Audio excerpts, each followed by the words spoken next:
emotion ang naranasan po natin. At doon, isa po yung ating pagpapasalamat sapagkat ikaw at ako, natapos natin ang taong 2025 and we are so thankful to God sapagkat ano man ang naging sitwasyon natin, hindi natin naranasan na inabandon tayo ng Diyos. Kaya tayo po ay naging matagumpay. Salamat sa Diyos. At ngayong pagpasok po ng 2026, karamihan sa mga tao, pagpasok ng 2026, since na nagkaroon po tayo ng evaluation ng 2025, minsan sa pagpasok ng 2026, nagkakaroon tayo ng anong malimit na ginagawa natin ng mga tao. Nagkakaroon tayo ng bagong plano, nagkakaroon tayo ng kung ano yung naging mali natin nung nakaraan, itinatama natin. So napakaganda po ng mga plano natin sapagkat wala pong ibang nais tayo na mga tao, lalo-lalo na tayo na mga mananampalataya ay makamtan po natin ang isang buhay na matagumpay at sa kabila ng tagumpay natin, mapapurihan pa rin ang Diyos sa ating mga buhay. Yun po yung number one doon. Kaya, ngayong araw na ito, pagpasok ng taong ito, hindi po masama ang lahat ng mga nais natin na mangyari. Pero, ano yung pinaka-importante na unang hakbang bilang tayo ng mga Kristiyano na unang hakbang na gagawin natin sa pagpasok po ng taon? Ano yon? Ano kaya yon? Tanungin mo ang katabi mo, ano kaya yung pinaka-importante hakbang na yon? Ano po yon? Prayer. Panalangin. Kaya sabi po dito ay ang unang hakbang ng taon o nararapat na unang gawin sa pagpasok ng taon, ang number one ay manalangin. Bakit mahalaga ang manalangin sa pagpasok ng bagong taon? Kasi po ikaw at ako, hindi natin alam kung ano ang mangyayari.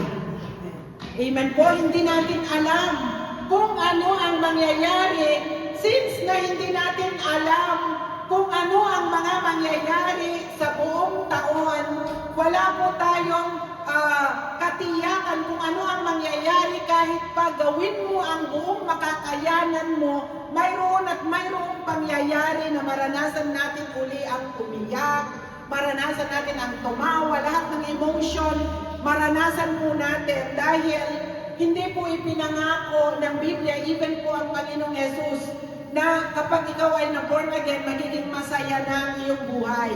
Pagko sinabi po ng Panginoong Jesus, ay mararanasan natin ang iba't ibang sufferings. Sinabi po niya yon kasi ito po ay kanyang naranasan. Kaya napakahalaga na tayo po ay, ang unang hakbang ng taong ito na gagawin po natin, tayo po ay manalangin at ipagkatiwala sa Diyos ang buong taon. Kasi kung ikaw at ako, hindi natin sigurado kung anong mangyayari kapag tayo po ay nanalangin, isa lang ang sigurado. Hindi tayo mag-iisa sa buong taon. Kasama natin ang Diyos. Tapikin mo ang katabi mo, sa iyong pananalangin, lagi mong kasama ang Diyos. Amen po? Lagi mong kasama ang Diyos kasi po bakit? Once ng isang Christian nagsimulang manalangin, alam niyo po ba na ang pananalangin sa Diyos ay ang pag-amin sa ating sarili na hindi natin kaya without God. Ang pananalangin ay pag-amin sa ating sarili. Tayo ay nagpapakumbaba na ang kakaharapin natin sa taong ito kung hindi tayo bibigyan ng Diyos ng kanyang grasya, kalakasan, kapayapaan, pagpapala, alam ko, ito'y sigurado, ikaw at ako, lagi tayong lupaypay.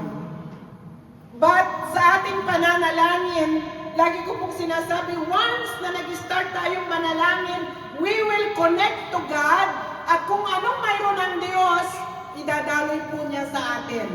That's why prayer is so powerful. Kaya, ang panalangin, ang sabi po dito, ang panalangin, ang unang hakbang sa pagpapalangin taon, hindi po ito lamang unang hakbang, kung hindi ito ay palagi ang gagawin. Sabihin mo sa katabi mo, araw-araw sa loob ng isang taon, tayo po ay mananalangin. Amen po? Hindi po yung pagpasok ng taon, nag-pray ka, Lord, mula January 1st hanggang December 31, ipinagkakatiwala ko sa iyo. Tapos basta, tapos na. Para bang sinabi mo na halimbawa ako anak ni Ate Neng. Lumapit ako kay Ate Neng, Mami, pwede ba ibigay mo na sa akin yung pangangailangan ko ng mula January 1st hanggang December 31? Ibigay mo na! Tapos ibinigay sa akin. Hindi ko na siya tatawagan, hindi ko na kukumustahin, hindi na ako magkukonect sa kanya. Tapos sa susunod na taon, lalapit ulit ako, Mami! Bagong taon na naman. Diba? Siguro sabi ng Lord sa akin, itong anak kong ito, ang kailangan lang sa akin ay ang aking kamay. Ayaw niya yung maka-fellowship ako. Amen po? Kaya yun din po ang nais ng Diyos. Kaya po, ang verse natin ngayong araw na ito ay basahin po natin sa Kawikaan 3 verse 5 and 6. Kaya sabi po, kayawi ka magtiwala, buong puso at lubusan, huwag kang mananangan sa sariling karunungan, sa lahat ng iyong gagawain siya nga'y alalahanin upang ika'y papatnubayan sa iyong mga tatahakin. Praise God! Tayo po ay kayawi po tayo magtiwala. Tayo po'y laging magtiwala, manalangin tayong lagi sa Diyos sapagkat nasusulat po sa Biblia lahat po ng ginawa ng Panginoong Yesus, siya po ay laging nagsimula sa panalangin. Bago bumaba ang banal na Santong Espiritu, ang mga disciples nanalangin ng buong puso. Kaya po ang susi ng katagumpayan sa buhay ay panalangin. Sabihin mo sa katabi mo, ikaw ay laging manalangin. Kaya, lagi tayong manalangin. Amen po? Kasi po, kasi sabi po dito, kapag po tayo ay laging nananalangin, bibigyan po tayo ng Diyos ng direction sa ating bawat desisyon, hindi po tayo magkakamali. Amen po? Kasi lagi nating sinasangguni sa Diyos ang lahat ng ating mga gagawin.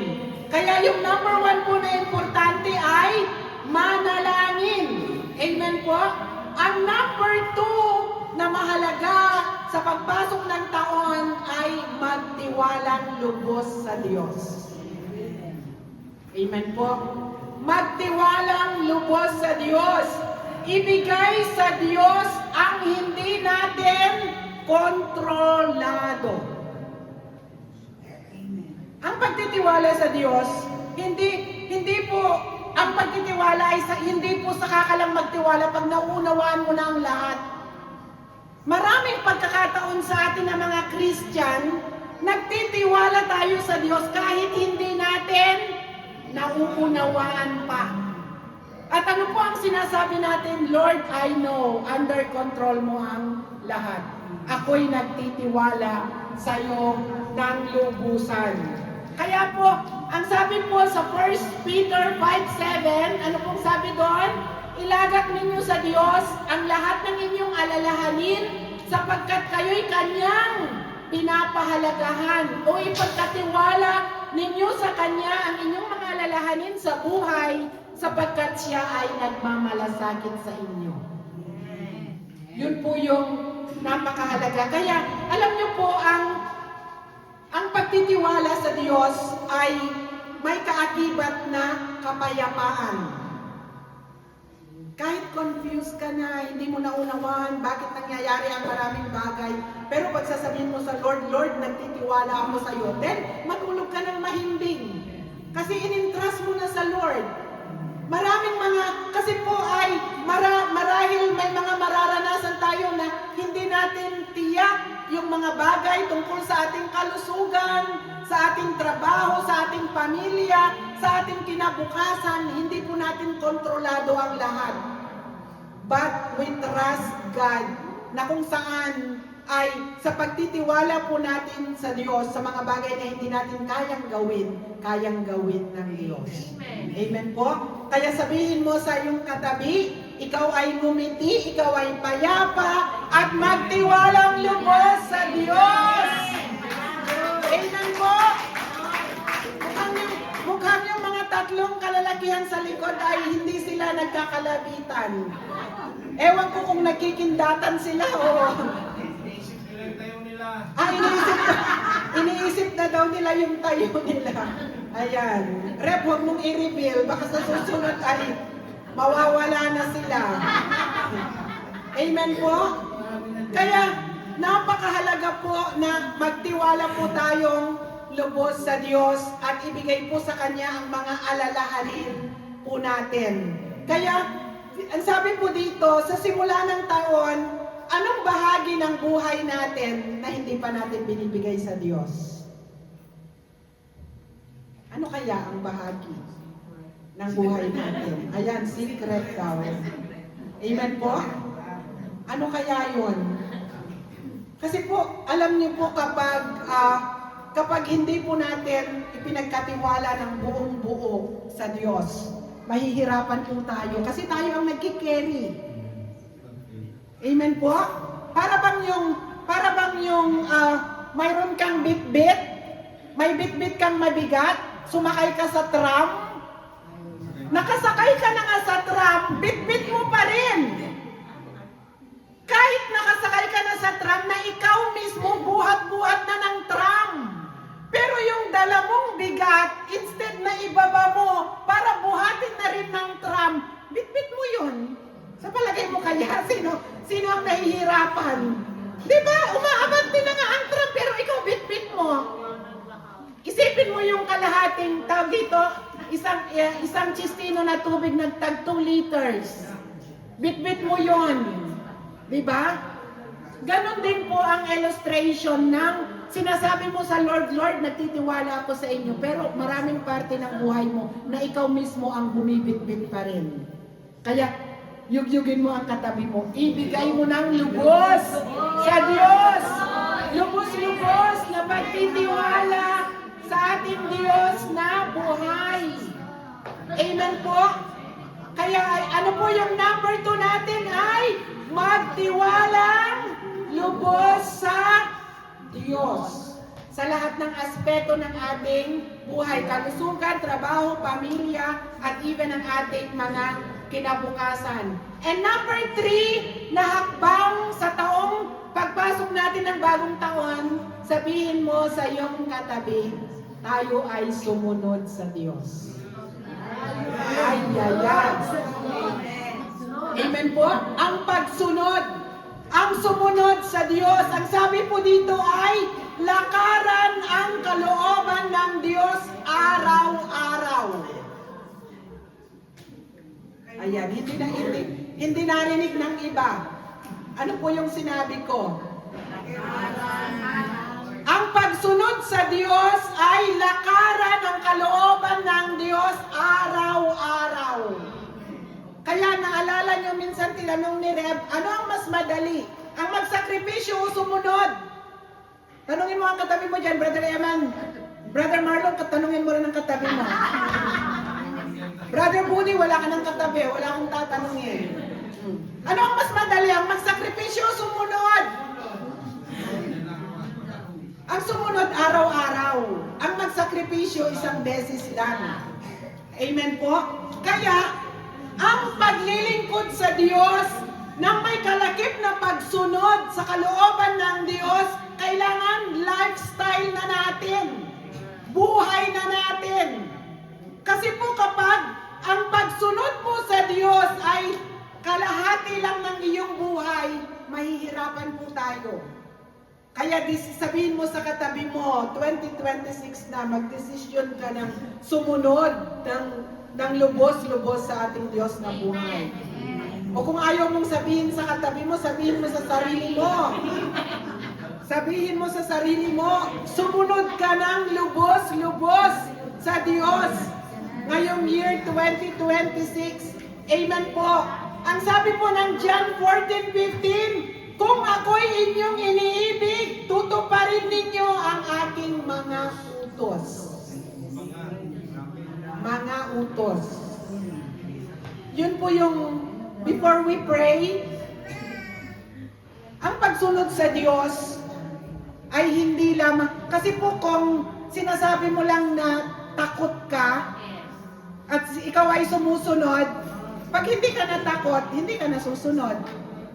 Halimbawa, inutusan ka ng tatay mo, takot ka sa tatay mo, susunod ka. Eh kung wala si tatay, hindi ka nasusunod kasi wala siya eh, takot ka lang pag present siya. Iba po yung nais ng Diyos na sumunod sa Diyos dahil iniibig natin ang Diyos. Kaya ang sabi ng Biblia, sa salita at sa gawa, gawin natin ito ng may kalakip na pag-ibig na ginagawa natin ito para sa Diyos. Even po ang pagbibigay ng ikapo. Ito po ay tayong lahat na narito, ito po yung pinakamahirap na parte na ibinigay ng isang Christian, yung ibigay ang ikapo. Kapag hindi pa po yung puso mo, hindi mo pa natutunan na mahalin ang Diyos, kahirap mong ibigay. Pero kapag mahal mo na ang Diyos, ikaw ay galak ng ibigay because you give out of love. Kasi mahal mo si Lord. Hindi mo na yun iisipin na ito ay pambayad sa pang sustain ng kyesa. Hindi mo na yun iisipin because binigay mo yan because you love God. Tapos pag may nakita ka sa kalye na mamalimos, binigyan mo yon hindi dahil sa namamalimos because you love God. Kaya po, lahat ng ating gagawin, even sa ating pagsunod, paglilingkod, ang sabi po ng John 14:15, kung ako'y inyong iniibig, tutuparin ninyo ang aking mga utos. Kaya po sa unang Sabado ng taon, ito po yung nais ng Diyos na gawin natin hindi lamang sa unang Sabado, kung hindi habang tayo'y nabubuhay, tayo'y manalangin, tayo po ay magtiwala at tayo ay sumunod sa Diyos. Kapag nasa atin po ang tatlong ito, ang taong tatahakin natin na 2026, kasama natin ang Diyos. May pag-iyak man, pero sandali lang kasi nandyan lagi ang banal na Santong Espiritu. Kasama natin ang Diyos. Amen po? Kaya sa araw na ito, ikaw at ako, ay tayo po ay, kasi sabi po dito, maraming tao ang nananalangin, nagsasabing nagtitiwala, ngunit nahihirapang sumunod. Bakit? Dahil ang pagsunod ay may kaakibat na pagbabago, sakripisyo, at minsan even yung ating paghihintay sa mga sagot ng ating panalangin. Kaya kung mahal natin ang Diyos at tayo ay sumusunod, makita sa ating buhay, mayroong changes. Amen po? At glory to God, sabi po ni Reb nung January 1st, na ang sabi po ay kalimutan na ang lahat ng nakaraan, huwag tayong wag hold ng grudges sa ating kapwa. Pag yun po ay ginawa po natin at lagi tayong kalma, at doon ikaw at ako laging may ngiti. Hindi natin nanaisin na makamtan natin ang yaman ng mundo. Kung anong mayroon tayo na sapat na para mabuhay, maging masaya tayo at tayo po'y maging kontento dahil kasama natin ang Diyos. Palakpakan natin ang ating Diyos na buhay. Kaya po, tayo ngayong araw na ito, tayo po'y manalangin, ialay sa Diyos ang simula ng taong ito, magtiwala, ibigay sa Kanya ang hindi natin hawak, yung hindi natin, mga bagay na hindi natin kontrolado, ipagkatiwala natin sa Diyos. At tayo ay sumunod, lakaran ang Kanyang kalooban araw-araw. Amen po? So bago tayo tumayo, sabihin mo sa iyong katabi, sa kanan at kaliwa, itong tatlong ito, tayo ay manalangin araw-araw, tayo ay sumunod sa kalooban ng Diyos, at tayo ay magtiwalang lubos sa ating Diyos na buhay. Palakpakan po natin ang Diyos. At tayong lahat ay tumayo at magpuri sa ating Diyos na buhay. Praise God!